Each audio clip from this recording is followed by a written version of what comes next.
Greetings from Finland. Good morning. My name is Jussi Tähtinen, and it's great to be back here. It's been probably at least 3 years since the previous time I was here in ProHearings, so very much looking forward to telling you all about, not about myself actually, but about NitroGames. We're a fantastic gaming company from Finland. And before we actually go into the presentation and to get rid of that echo over there, let me show you what is actually that we do.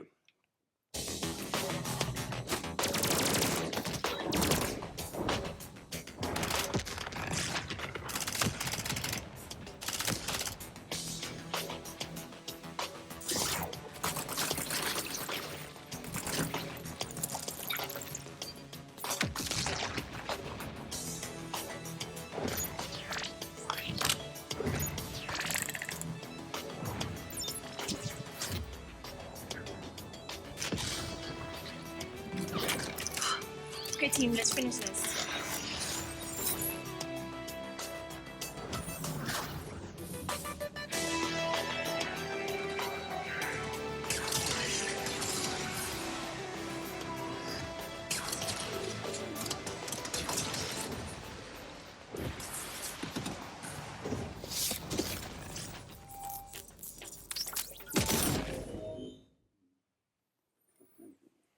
So that's us. We do action and shooter games. We come from mobile, but recent years we've been expanding more and more to other platforms as well. And today I will tell you more about what this actually means and why it should be interesting to you guys as well. And myself, I'm very much a gaming guy. I have a background of playing games my whole life. I just turned 43 over the Easter, so that means that I've been playing these games for more than 40 years. I've also been making games for, I don't know, at least 30 years of my life, first as a hobby and then the last 25 years as a profession as well. So I know a little bit about games and how to make them. And myself, I'm still passionate about this thing as a hobby as well. So I play games all the time with my mobile phone, with my PlayStation, with my PC. So I'm your typical consumer as well, who plays around with different devices, different games in different occasions. And let's start by going through a little bit about the market, like what is this games and where are we actually operating? How does it look like? So global games market is on its way to soon become $200 billion business.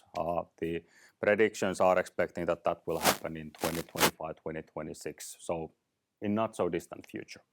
And roughly half of that 200 billion we expect to come from mobile games. As of last year, the number was just below 50%. So mobile gaming actually represents roughly half of the whole gaming ecosystem. And the rest is divided between PC and consoles and a little bit of browser gaming stuff that you do in your web browser.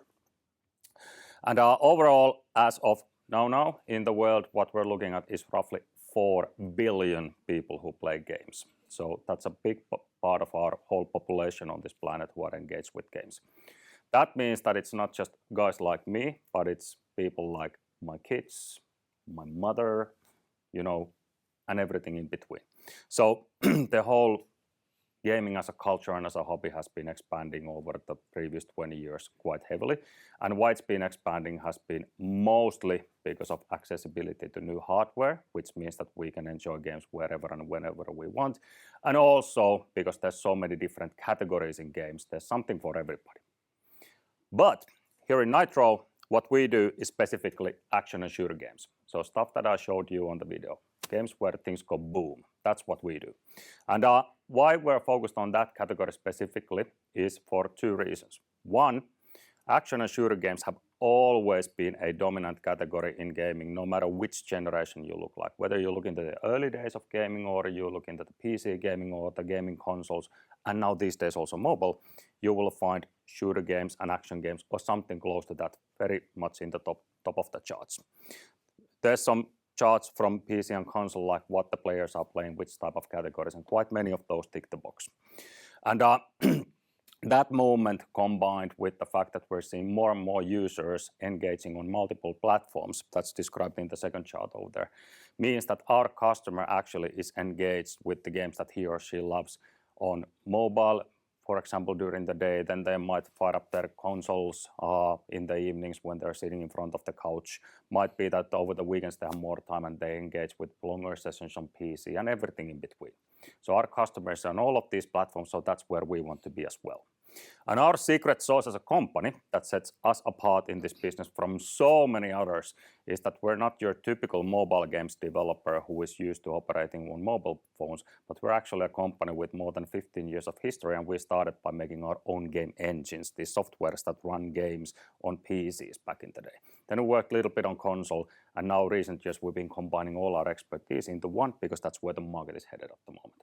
So that makes us unique. We can pull off things on these devices that not too many companies out there can. And that's what's built the opportunity that we're looking in Nitro at the moment. Our strategy to take advantage of that opportunity that we're seeing is a portfolio strategy. And our portfolio is split into two categories. We have our own games where we invest our money, and those are the games that we expect then to become the so-called hockey sticks. Those are the games where we see the biggest hit potentially taking NitroGames as a company to a whole new level. Games are very much a hit-driven business, and most of the games out there that we do and that everybody else does tend to fail. So the usual case with a game development project is that it doesn't become commercially viable in the long run. Most of them fail. So that's why you want to have a system and a portfolio and an approach how you can persistently focus on a specific category, which you then master. You become better and better step by step, and you develop better and better games until you hit the sweet spot and have that hit game. That's what we do in our games business, and I will tell you more about our latest game, Autogun Heroes, today in this presentation, because that's something where we definitely hit that sweet spot. And then to balance things out, we also offer our expertise as a service to our B2B customers. That's where we work with the biggest brand in the world, and that's the part of the business that's delivering us profits that we then again use to invest in our own games. That's also a tool for us to adapt to new technologies and learn new things and work on so many more projects because it gives us an opportunity to work on bigger projects that we could potentially afford working on our own. So we have a little bit of both sides of the coin in our strategy. We will talk more about all the projects a little bit later today. And overall, in the grand scheme of things, where are we going with this strategy? And this is something that makes me super excited right now, is that we've been doing things with the ongoing strategy since beginning of 2017. That feels like a lifetime ago, but we also had a life before that, before we listed Nitro. But in 2017, we listed our company Nasdaq First North here in Sweden. And since then, we've been building our capabilities and game portfolio and project portfolio and pushed this company forward until we reached a very important point end of last year. In the last quarter, we finally became profitable and reached break-even. So that was a big moment for us. And now this year for us is all about continuing from that with stable growth moving forward, because now we know that our products are working. Now we know our plan is working. Now we know that we can sustain our operations and move forward. And we are also at the same time approaching towards the end of our strategy. So it's now closer than it was, for example, 5 years ago, definitely. And where we want to be as a result of this strategy, and if we succeeded, we want to be the household name in the category of action and shooter games. We want to be recognized as the company that you think of when you want to play a game in this category. We want to be recognized as that company that you think of if you're a big operator in this business and you want somebody to develop the next best game for you.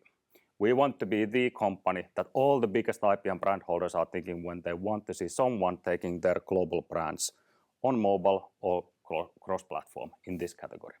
And that's something where we're already living that fantasy step by step, day by day, every day more and more.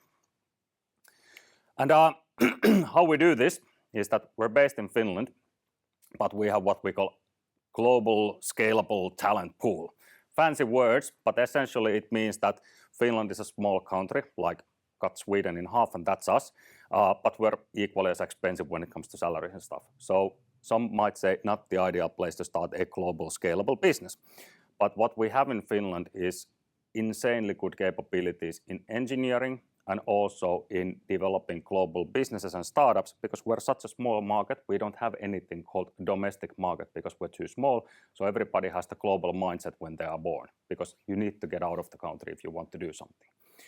And that's how we've developed Nitro as well. We have the best people, the best experts in our 2 studios in Finland, and then the scalable resourcing we arrange from our different partner studios, which we have here and there and everywhere. This is a network that we've been building since 2007 when we started this company, when we realized that we do not want to hire all the people that we need in Finland, but we want to have a system that scales up and down. And in order for this thing to work, we've been doing this for quite some time now. I have, in my opinion, the best management team out there in this business.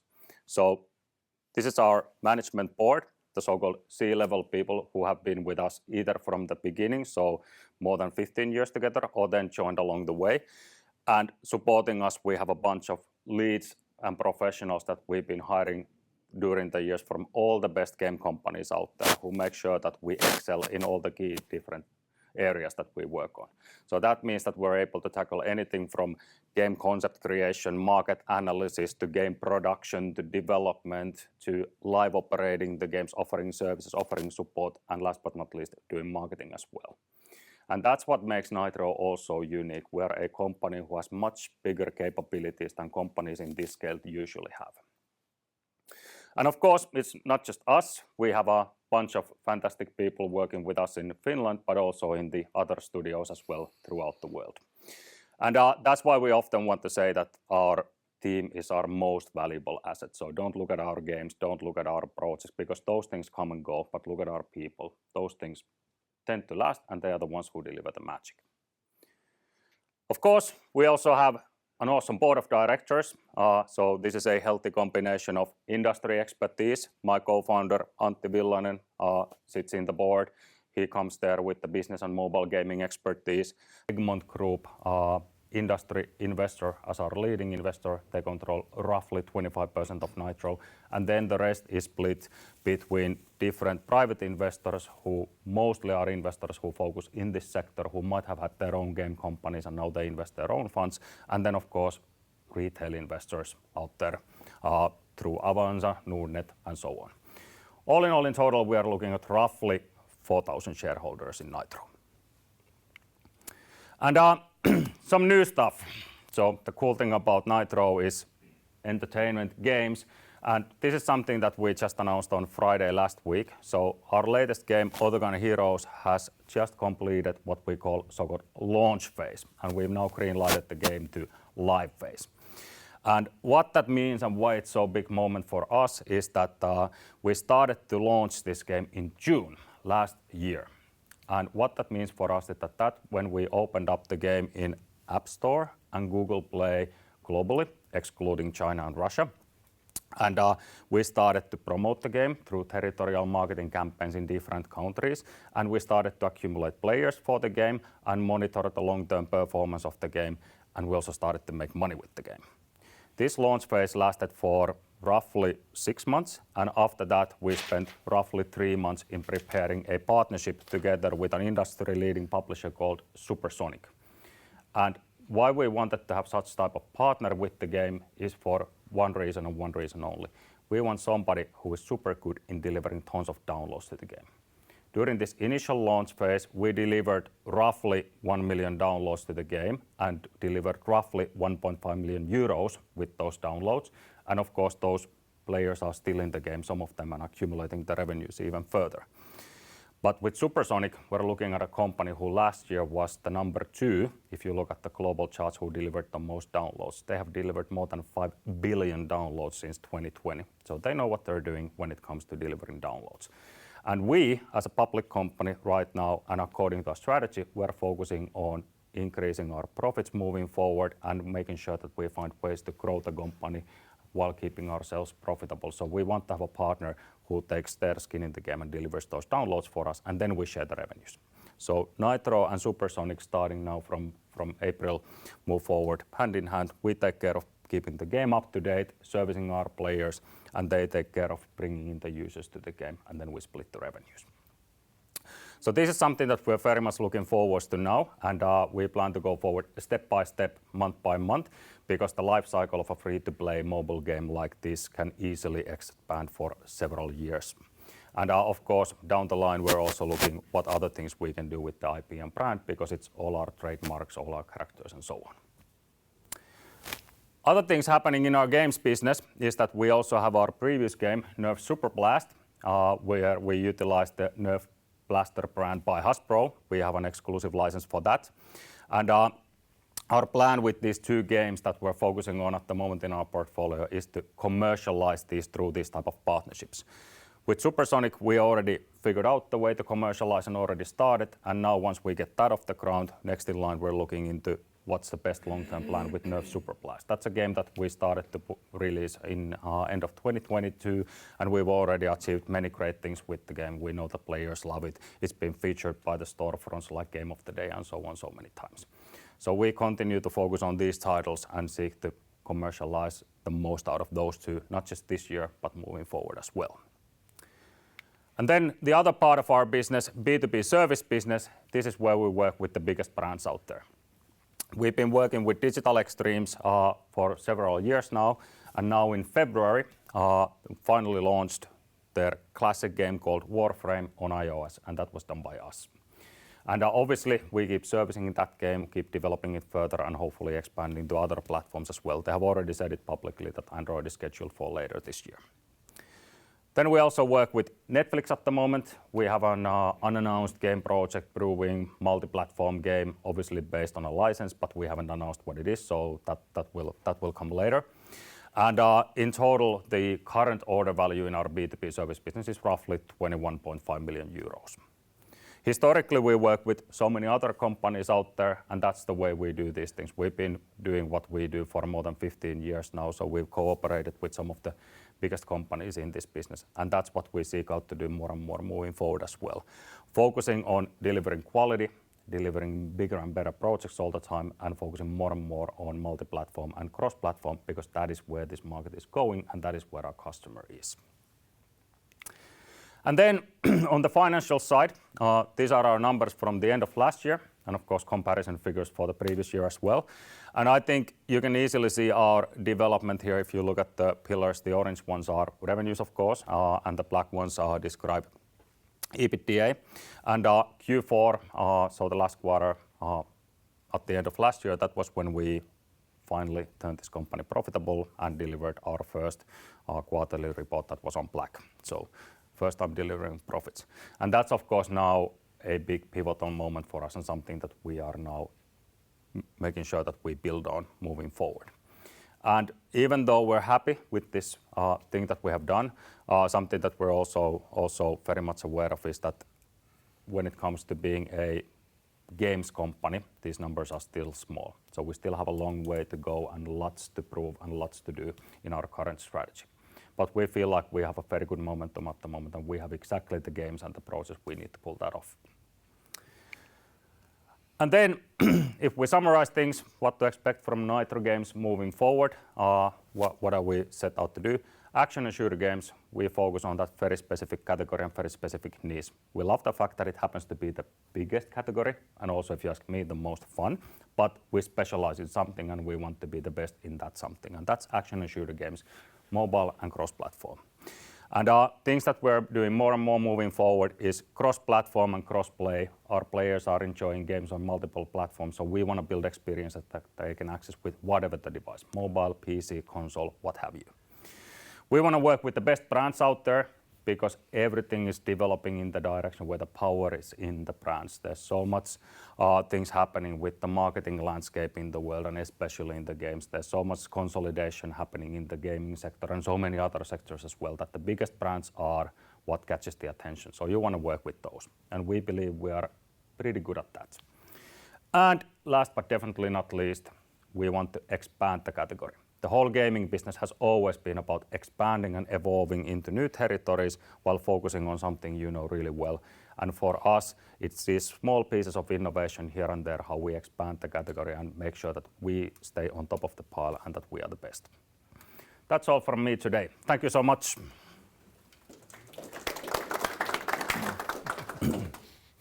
Thank you, Jussi. Thank you.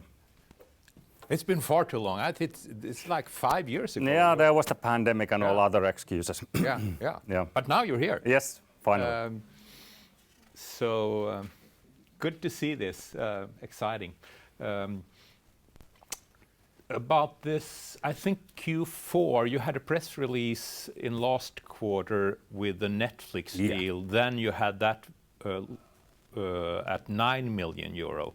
Yeah. I guess that not all 9 million euros came into your Q4 report 2023. How will those 9 million euros with Netflix play out over the quarters? Can you expand some on that? Yeah, that's a good question. So whenever we do these, what we call B2B service business deals with these big publishers, we announce what we call the order value. And that is what we have in the agreement that we expect to get paid as through the duration of the project. And this order value is typically split into different milestones. So we get something when we start, then we deliver something, and then we get paid and so on, so that it's more or less stable from beginning to end. These projects have a habit of expanding towards the end of the life cycle. So usually we get a little bit less in the beginning and more towards the end of the project.